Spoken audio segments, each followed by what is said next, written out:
Alright, so in this video I'm going to be replacing the cabin air filter in a 2012 MDX.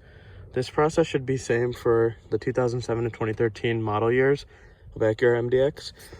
So first you're going to have to start off with getting an air filter. So I got the Fram CF10134 from Walmart, but there should be other filters that are also compatible with the vehicle if you look on Google, if you want to get a different brand.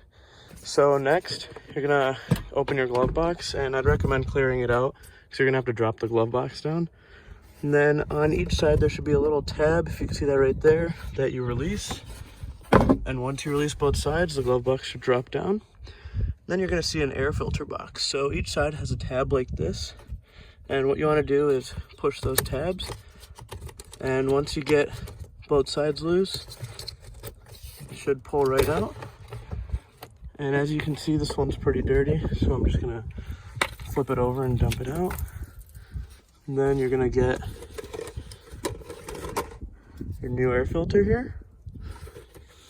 Pop it right in. Make sure there's no creasing or anything in the air filter. And then put it back in, and it locks in nice and evenly. And then when you put the glove box back, you're gonna want to push these tabs in, and then once you get it in, just close it up and you're all set. Thanks for watching.